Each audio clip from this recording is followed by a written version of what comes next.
미승연자가 친권자 동의를 얻어 법률행위를 한 후에도 친권자는 그 동의를 취소할 수 있다라고 했는데요. 틀렸죠? 미승연자가 친권자 동의를 얻어서 법률행위를 했다라고 한다면 이건 유효한 법률행위로 확정되는 것이죠. 그런데 친권자는 그 동의를 취소할 수 있다. 바로 그 법률행위한 동의를 취소할 수 있다라고 하면 곤란하죠. 네, 그렇습니다.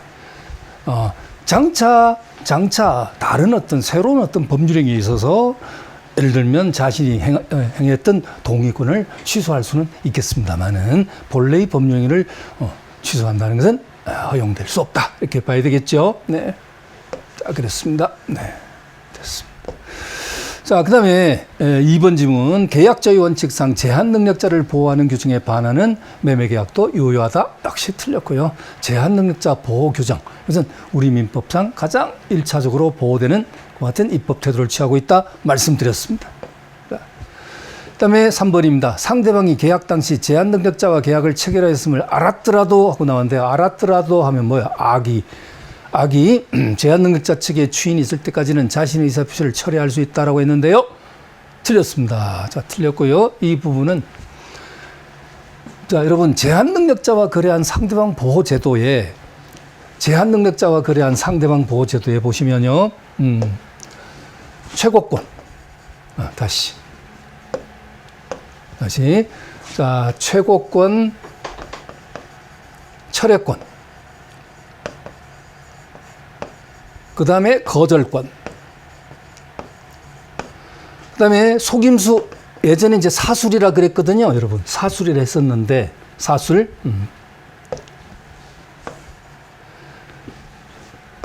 지금 이제 속임수로 인한 취소권 배제.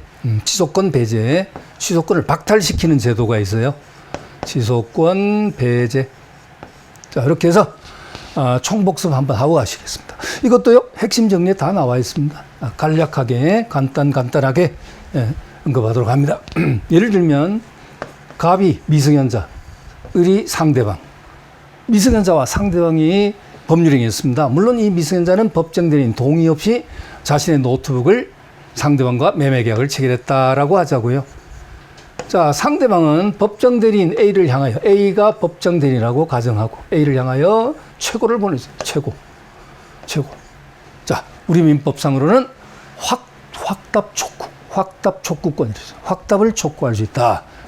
그리고 상대방이 그럽니다. 당신의 아들과 내가 노트북 매매 계약을 체결했는데 알고 봤더니 미승인자네요. 어떻게 하시겠습니까? 예? 아버님 어떻게 하시겠어요? 혹시 아드님의 행위를 인정해 주지 않으시겠습니까? 이렇게 이제 물어볼 수 있다. 그래서 확답 촉구 내지 이제 간단하게 한 글자로 확 줄여 표현하면 최고라 그러죠. 이렇게 최고를 보냈을 때 법정 대리인의 확답. 이거 뭐죠? 발신주의. 여러분 여기서 시험에 나오는 부분이 요소 여기저기 좀 흩어져 있어요. 제한 능력자와 거래한 상대방의 최고는 1월 이상의 유예기간을 정하여 최고를 보내야 한다. 1월 이상의 유예기간, 1월. 무권 대리에 가면요, 상당기간이라고 나오는데, 여기서는 1월 이상 유예기간을 정해서 최고를 보내야 되고, 그 최고에 대한 법정대리인의 확답은 무슨 주의? 발신주의. 만약에 상대방이 정한 그 최고기간 내에 확답을 발신하지 않으면, 보통의 경우는 추인항수로 보고, 보통의 경우는 어떻게 생각하시면 되느냐? 미성년자의 법정대리인이 친권자인 경우를 보통의 경우로 생각하시면 되고요. 그다음에 보통의 경우 만약에 기간 내 확답이 발신되지 않으면 이 매매 계약이 뭐된 것으로 추인된 것으로 추인항수로 보고 특별한 경우 뭡니까? 미성년자의 법정 대리인이 친권자가 아니고 아까 보셨다시피 후견인인 경우 이런 경우는 그냥 특별한 경우로 보시면 됩니다. 사실은 또 따지고 들어가면요 후견인이라 해서 다 특별한 경우가 아니라 그 미성년자가 행한 행위가 재산의 중대한 처분 행위 즉 매각 행위 이런 것들에 해당되는 행위 어쩌고 저쩌고 참 복잡해져. 그러니까 여러분 그렇게 들어가면 들어갈수록 여러분은 자꾸 미궁에 빠집니다. 아니 그 소리가 무슨 소리냐면 완벽하게 이해하는 것은 좋은데 괜히 불필요하게 늪에 발목 깊숙이 빠지는 것은 그건 좋지 않다는 거죠. 거기까지 출제되느냐? 안 되거든요. 그래서 사실 보통의 경우와 특별한 경우로 나누어서 출제하는 경우도 조금 드물어요. 그럼 드뭅니다, 여러분. 대개는 출제되면 케이스로 내면요, 보통의 경우는 그냥 미성년자의 법정대리인이 친권자인수로 케이스로 내면 설문에 뭐 갑, 을, 병정 어떻게 이렇게 쭉 가는데 을은 갑의 친권자다 이렇게 내버려요. 그럼 뭡니까? 100% 뭐예요? 보통의 경우잖아요. 보통의 경우 친권자니까. 그죠? 그 정도 내는 것 정도로 끝난다는 거예요. 그러니까 뭐 세부해서 들어가면 괜히 여러분 힘만 들고 기운만 빠집니다. 아시겠죠? 그렇지만 설명을 드리는 저로서는 정확하게 표현해야 되니까 거기까지는 말씀드렸어요. 자, 그만하고 다시 일단 미성년자와 거래한 상대방이 확답 촉구, 즉 1월 이상 기간을 정하여 확답을 촉구할 수 있고 그 확답 촉구를 받는 상대방은 법정대리인이다. 자, 법정대리인이 보통의 경우는 기간 내 확답을 발신하지 않으면 추인항소로고 특별한 경우 기간 내 확답을 발신하지 않으면 취소항소로 본다. 이렇게 딱 나누시고요. 그 다음에 이 최고는요, 상대방의 선악 불문이다. 이런 거 시험 나와요. 이런 것이 포인트가 되는 거야. 특이하게. 그죠? 선악 불문이다. 상대방이 법률행위 당시 이 갑이 미성년자인 사실을 알았든 몰랐든 선악 불문하고 최고권은 인정이 된다는 것이고요. 그 다음에 철회권은요, 미성년자와 상대방이 이루어진 계약에서만 발생하는 거예요. 이 철회는. 계약에서만 발생하는 것이고 상대방이 반드시 선의일 때만 인정되는 것이다. 상대방의 선의일 때만 인정되는 것이 철회다. 그리고 계약에서 발생되는 것이고요. 그 다음에 거절권은요, 미성년자의 무슨 행위에 대해서 단독 행위에 대해서 상대방이 거절할 수 있는 것인데, 야, 너 미성년자 아니야? 네가 지금 나한테 무슨 소리 하는 거야? 나 인정 못해. 이렇게 상대방이 거절하는 것인데, 역시 상대방의 선악 불문. 그렇죠? 그리고 주의할 점은 철회는 방금 제가 뭐라 했죠? 계약에서 발생한다 그랬죠? 그런데 거절은요, 미성년자의 단독 행위에서 발생하는 것이다. 이걸 분명히 구분해 주십사 하는 것입니다. 그다음 마지막으로 속임수로 인한 취소권 배제하고 나왔는데, 이 속임수는요, 미성년자가 자신이 성년자인 것처럼 상대방을 속였다. 근데 그 속인 정도가 어떤 정도냐에 따라서 취소권이 박탈되기도 하고 박탈되지 않기도 한다. 그럼 무슨 소리냐면, 미성년자가 속임수를 썼을 때 이 속임수는 적극적 속임수를 썼을 때를 말하는 것이다. 적극적 속임수. 그러니까 적극적 속임수 하면 대표적인 사례가 뭐다? 동의서 위조, 주민등록증 위조 이런 것들이에요. 아시겠죠? 적극적 속임수를 썼을 때는 그런 적극적 속임수를 쓴 미성년자까지 법이 가슴에 안고 보호해야 됩니까? 그럴 가치 있어요? 없죠. 그러니까 그럴 때는 취소권을 박탈시켜버려요. 취소 못하게 박탈시켜버려요. 근데 적극적 속임수가 아니라 소극적 속임수를 썼을 때, 예를 들면 단순히 미성년자가 자신이 성년자라고 칭한 정도, 또는 아직 뭐 17밖에 안 된 애가, 18살밖에 안 된 애가 군대를 갔다 왔다 이렇게 얘기함으로써 상대방으로 하여금 헷갈리게 만드는 거예요. 어려 보이는데 군대 갔다 왔다? 최소한 그러면 나이 20살은 넘은 거 아니겠느냐라고 상대방으로 하여금 착오에 빠뜨리게 만든 거예요. 착각에 빠뜨리게 만든 거예요. 그래서 그런 속임수를 뭐라 그런다고요? 소극적 속임수로 합니다. 자, 그럼 소극적 속임수는 속임수로 보느냐 안 보느냐? 다수설은 보지만 판례는 보지 않는다. 우리는 다수설 신경 쓰지 말자. 판례만 신경 쓰자. 그럼 판례에서는 적극적 속임수만 속임수로 보지, 소극적 속임수는 속임수로 보지 않는다는 거 분명히 기억하셔야 됩니다. 네, 그리고 여기 한 가지 아주 조심해야 되는 함정이 하나 도사리고 있어요. 그게 무슨 말이냐면요, 만약에 시험 문제에 미성년자가 법정대리인 동의서를 위조했다. 자, 여러분 대답. 적극적 속임수, 적극적, 소극적, 적극적.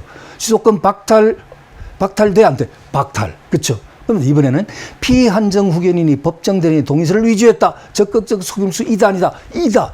취소권 박탈돼 안 돼? 박탈. 맞죠? 근데 함정될 게 뭐가 있다고요? 이제 나옵니다. 피성년 후견인이 자신의 법정대리인인 성년 후견인의 동의서를 위조해서 법률행위했다. 자, 적극적 속임수 맞아야 하네요. 이것은 적극적 소극적을 떠나서 아예 속임수로 보지 않습니다. 아예 속임수로 보지 않는다. 이유가 뭐냐? 우리 민법상 피성년 후견인의 법정대리인인 성년 후견인에게는 아예 동의권 자체가 없어요. 물론 재산상의 법률행위에 한해서 표현하는 겁니다만은 동의권 자체가 없어요. 가족법상 신분에 의하면 동의권이 있어요. 근데 그건 여러분 우리 시험법에 또 거기까지 가느냐고요? 건드리냐고요? 안 건드린다니까요. 그렇죠? 그러니까 근데 왜 혼자서 그렇게 흥분을 하느냐? 여러분 반문하실 수 있는데요. 이게 제가 미리 말씀드리고 이렇게 획을 딱 그어드리지 않으면요. 어느 순간에 나중에 착오에 빠집니다.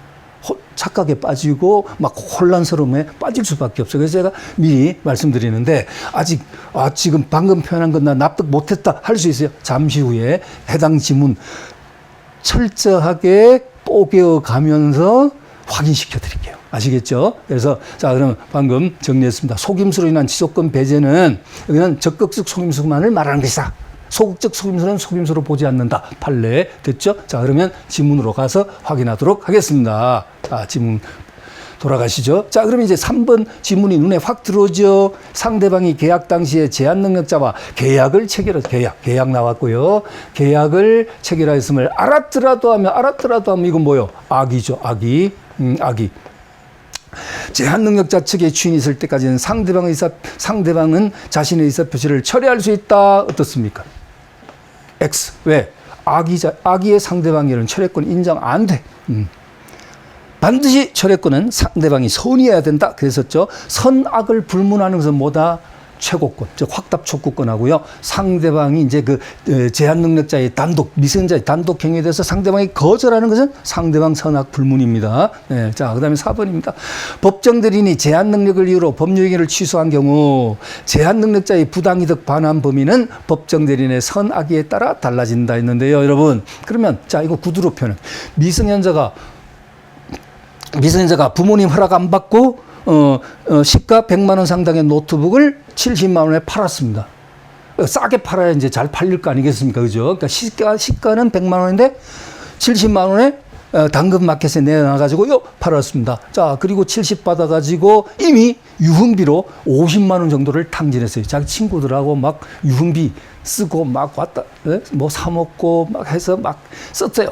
오락실에 가서 쓰고 뭐 해서 이제 현재 20만 원 남은 상태에서 딱 걸렸어. 법정 대리인한테, 아빠한테 딱 걸렸어요. 그래가지고, 바로 이제 너 어디다가 노트북 팔아먹었어. 가자. 해서 중고 노트북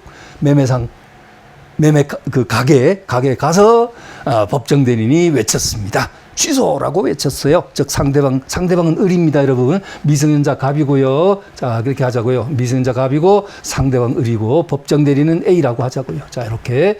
자, A가 미성년자인 갑을 데리고 대동하고 상대방 을 가게에 가서 무엇을 외쳤다? 취소라고 외쳤습니다. 당장 취소하겠다 했습니다. 자, 이리 되면요, 취소권을 행사하면 어떻게 돼요? 처음으로 돌아가서 이 법률행위는, 어떤 법률행위? 이 노트북의 매매 계약은 처음으로 돌아가서 무효가 되고, 없었던 것이 되고요. 취소권 행사하면 처음으로 돌아가서 무효가 되고, 소급표 있잖아요. 무효가 되고, 따라서 서로 간에 부당이득 반환 문제가 발생이 되는데, 상대방은 원물 반환이 원칙이니까 상대방은 노트북을 그대로 갑에게 돌려줘야 되고, 그쵸? 만약에 노트북을 그 사이에 어제 밤에 도둑이 들어갔고 도난 당해가지고 노트북 원물 돌려줄 수 없다. 그럼 가액 반환해야 돼요. 시가가 얼마라고요? 100만 원이라 했죠? 그럼 100만 원 갚아줘야 돼요. 근데 문제는 이건 시험에 안 나와. 거의 상대방이 돌려줄 한도 이거 안 물어봐. 그럼 뭘 물어봐? 항상 뭘 물어보다. 제한 능력자 측, 즉 미성년자 측에서 부당이득 반환 범위는 얼마가 될 것인가? 요걸 물어봐요, 여러분. 얼마 될까요? 얼마 받았어요? 100만 원에 팔고 70 받았다 그랬잖아요. 근데 이미 유흥비로 탕진한 게 50이고 남은 지금 돈은 20밖에 없어. 자, 부당이득 반환 범위는 현존 이익 또는 현존 한도 끝. 그럼 얼마? 20만 원만 돌려주면 끝. 20만 원만 돌려주면 끝. 만약에 그 20만 원조차도 이미 유흥비로 다 탕진하고 한 푼도 없다면 돌려줄 것 없어요. 그럼으로써 우리는 이러한 것을 우리는 당연히 느낄 수가 있습니다. 제한 능력자와 법률행위를 했다. 그 순간부터 여러분에게는 불이익이 발생될 수 있다는 사실을 잊어서는 안 된다. 이건 시험하고 관계없이 떠나서 하는 얘기입니다만은 또 이런 표현을 함으로써 여러분의 기억을 평생 남기고 싶은 의도 사실 깔려 있습니다. 아시겠죠? 됐습니다. 자, 그렇다면 여기 이 지문 보십시오. 법정 대리인이 제한 능력 이유로 법률 행위를 취소한 경우 이게 법정 대리인이 취소를 했던 미성년자가 직접 자신의 행위를 취소했던 아무 관계 없어요. 부당이득 반환 범위가 그에 따라 달라집니까? 아니, 똑같아. 제한 능력자의 부당이득 반환 범위는 뭐라고 해야 돼? 현존 한도 내에서 반환하면 된다. 현존 한도. 그러니까 여기 선의 악에 따라 달라진다. 이거 틀린 거예요. 아시겠죠? 네, 됐습니다. 자, 그다음에 5번입니다. 5번.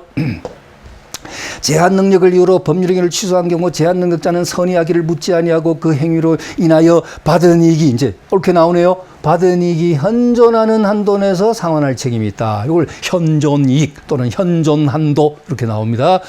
맞아 틀려? 맞습니다. 오. 자, 옳은 표현이고요. 그 다음에 6번. 미성년자가 법정대리로부터 허락을 얻은 특정 영업에 관해서는 성년자와 동일한 행위 능력이 있다. 네, 그렇습니다. 자, 그래서 아까 뭐 점포를 임대차 하고 뭐 조문을 고용하고 알바생 채용하고 뭐 그런 거 말씀드렸죠? 단독으로 할 수 있다는 것. 그렇죠? 특정 영업 허락받으면 그 허락받은 영업에 관련된 일체 행위는 단독으로 할 수 있다. 그랬었죠, 여러분? 네, 했고요. 자, 그 다음에 또, 자, 보십시오.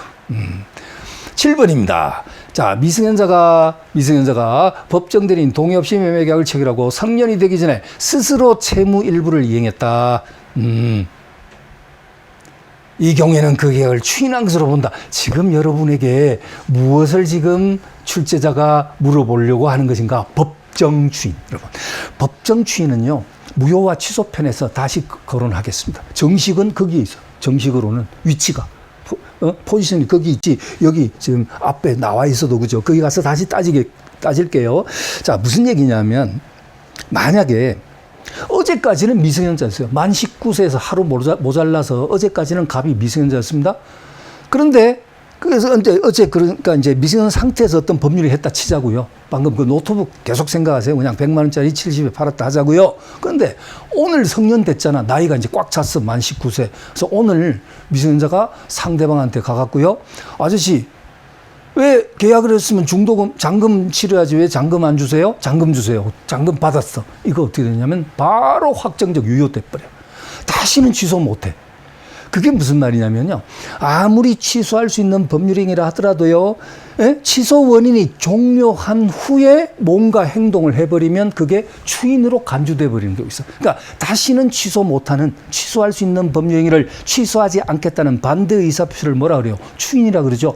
확정적으로 추인이 되는 경우가 있을 수 있어. 그래서 우리 민법은 그런 사유를 6개를 규정하고 있거든요. 뭐 전문화일보의 이행, 경계 이행의 청구, 강제집행, 담보의 제공, 취소할 수 있는 법률행위로 취득한 권리 양도 이렇게 해서 6개의 법정 추인 사유를 규정하고 있는데 그것에 대해서는 무효 취소편의 핵심 정리에 쫙 나와 있어요. 도표로.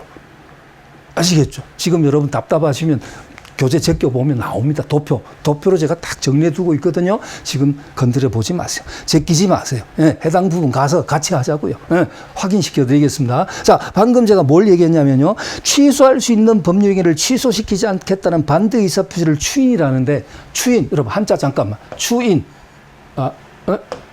추인. 저 늘 이 말은 한번 하고 가는데 추 한자 보셨죠? 인. 이거 뭐예요? 추적한다, 추격한다 할 때 추자거든. 따를 추자. 쫓는다는 그런 추격, 추자.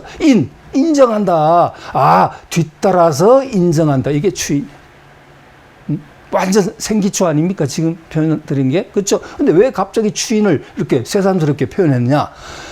무효나 취소가 될 수 있는 법률행위를 무효 취소시키지 않겠다는 반대의 의사표시를 추인이라고. 이 추인은 상대방 있는 단독 행위요 형성권입니다. 그렇죠? 그래서 지금 미리 좀 여러분 양념을 좀 쳐서 여러분 충분히 확실히 이해하고 가게끔 의도하는 지금 것인데요. 일단 미성년자가 법정대리인이 동의 없이 어떤 법률행위 하면 취소 사유인데 그런데 이 미성년자가 일정한 행동을 했을 때 그것이 뭐가 돼버리는 경우가 있냐면 추인이 되는 경우가 있어요. 그걸 우리가 법정 추인이라는데 자, 그래서 여기 한번 보십시오. 자, 됐죠? 자, 이제 해독하자고요. 미성년자가 법정 대리인 동의 없이 매매 계약을 체결하고 하면 이건 취소사유다. 여기까지 끊으면 당연히 취소사유인데 성년이 되기 전에 스스로 채무 일부를 이행했다면 이건요 법정 추인이 아닙니다.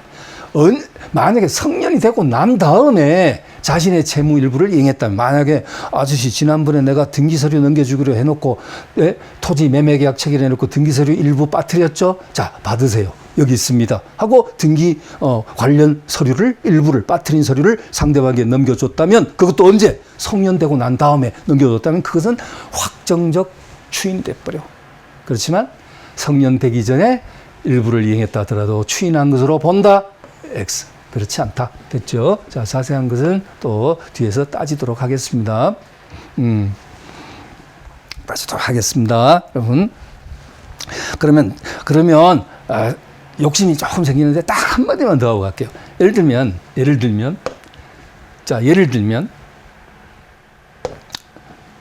갑이 을로부터 사기를 당했어요. 사기를 당하면 우리 민법 110조에서 자, 이 갑은 을을 상대로 사기꾼, 사기자를 상대로 해서 뭐 할 수 있다? 취소할 수 있다. 취소할 수 있다.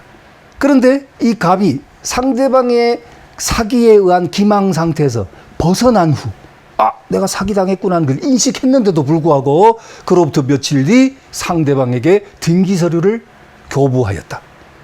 X토지에 대한 매매 계약을 체결한 사건이거든요. 예?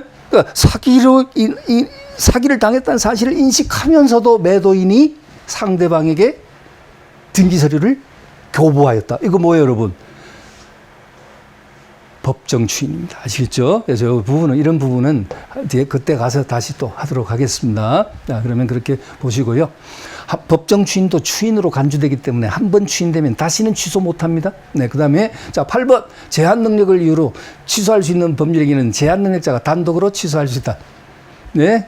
미성년자가 단독으로 한 법률행위는 단독으로 취소할 수 있다. 뭐 별거 아니죠. 2023 노무. 네. 별거 아니죠, 여러분. 네, 옳은 지문. 그 다음에 9번 이건 여러분, 우리 첫 시간에 한 것 같은데, 두 번째 시간인가? 신의성실의 원칙 할 때. 자, 그러니까 다시 한번 기억 상기시키고, 간단하게 상기시키고, 바로 넘어가겠습니다. 미성년자가 법정 대리인 동의 없이 신용구매계약을 체결한 거. 미성년자가 법정 대리인 동의 없이 신용구매계약을 체결했다. 신용카드 썼다. 자, 무슨 사유? 취소 사유. 자, 그것을 취소하더라도 신의 측에 반한다, 반하지 않는다? 반하지 아니한다. 그랬고요. 요건 뭐예요? 미성년자가 단순히 신용구매계약을 체결해 신용카드 쓴 게 아니라 여기 요 단서가 붙는 거 있죠. 자신의 월소득 범위 내에서 이렇게 나옵니다. 자신의 월소득 범위 내에서 신용구매계약을 체결한 경우는 이것은 법정 대리인의 묵시적 재산 처분 허락이 있는 것으로 보아서 이것은 그대로 유효한 법률이 된다. 이건 취소 사유가 아니야. 그냥 그대로 확정적 유효인 법률행위. 자, 그렇죠? 네. 그래서 구분했습니다. 제가 여러분에게 얘기했잖아요. 이 수식이 들어있는지 없는지만 보자. 신경 쓰자. 월소득 범위 내에서죠. 똑같이 신용카드 썼는데 하나는 그냥 쓴 거고 법정대리인 동의 없이 쓴 거고 하나는 자신의 월소득 범위 내에서 쓴 것이고 그에 따라서 취소사유이냐 아니냐 확연히 갈리워진다. 됐죠? 네, 됐고요. 자, 넘어갑니다.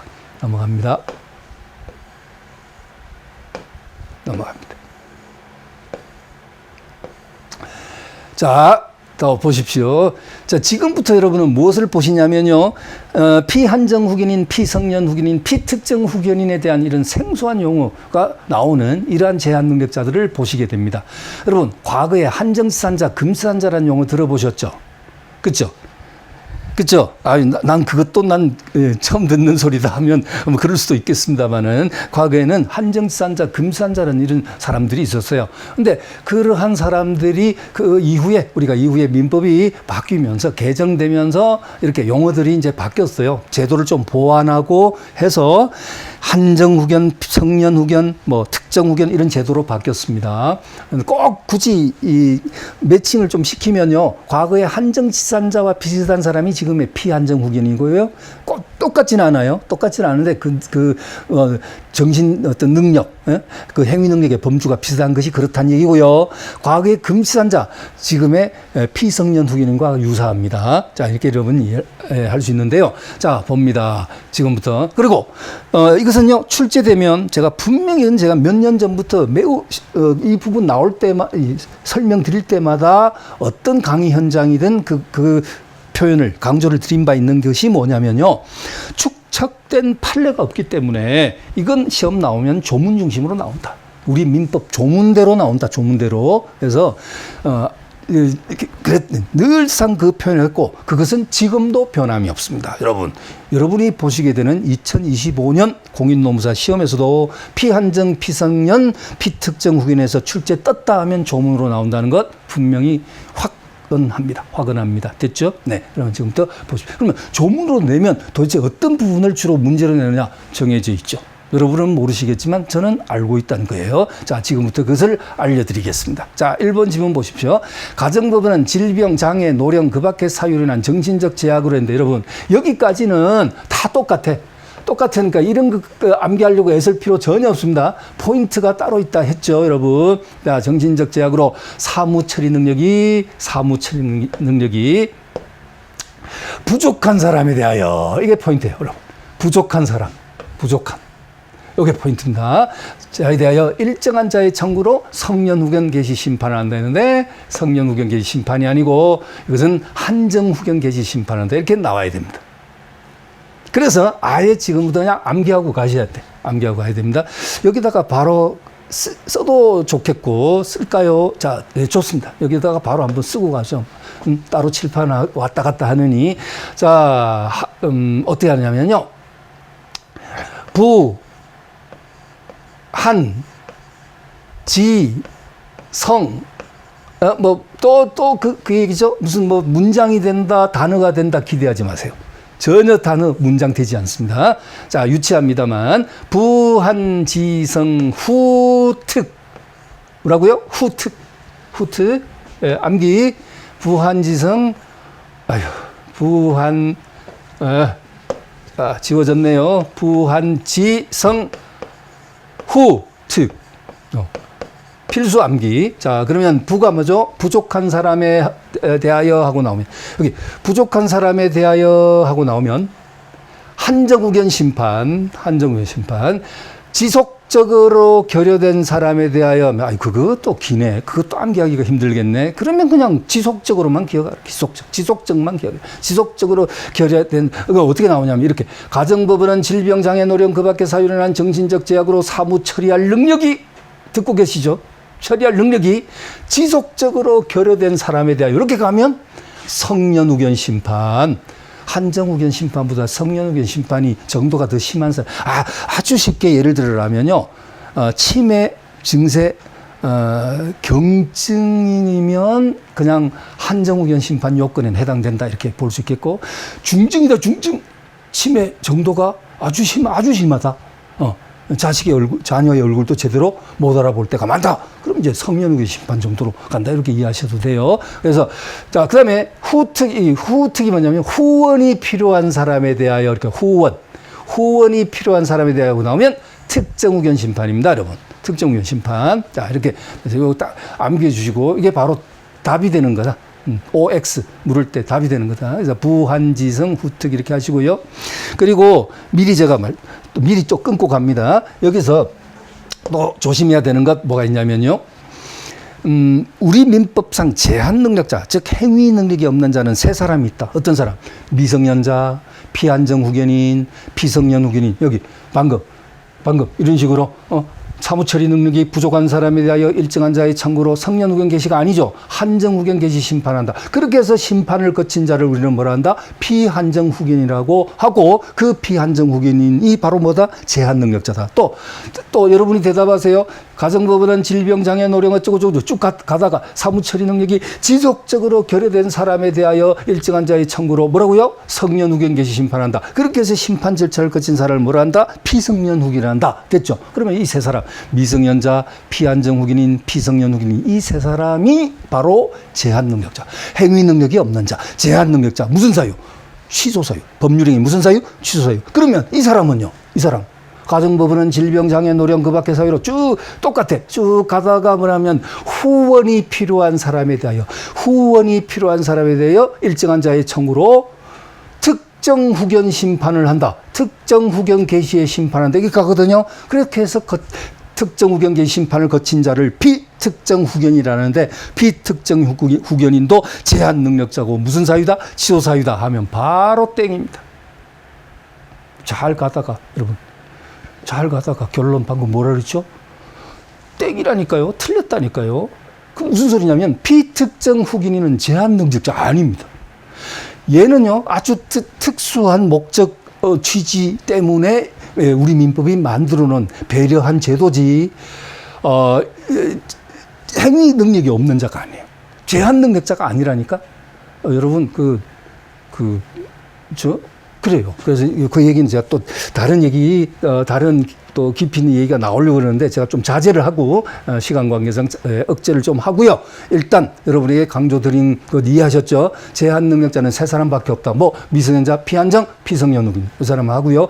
피특정 후견인은 제한 능력자 아니다. 따라서 피특정 후견인이 뭐 법정 대리인 특정 후견인의 동의 없이 한 법령인은 취소할 수 있다는 식으로 이렇게 지문 내면 여러분 함정에 빠지지 마세요. 무조건 가입표 쳐버려야 돼. 아시겠죠? 뭐 당도군한 행위는 취소 사유가 되니만이 이렇게 나오면요.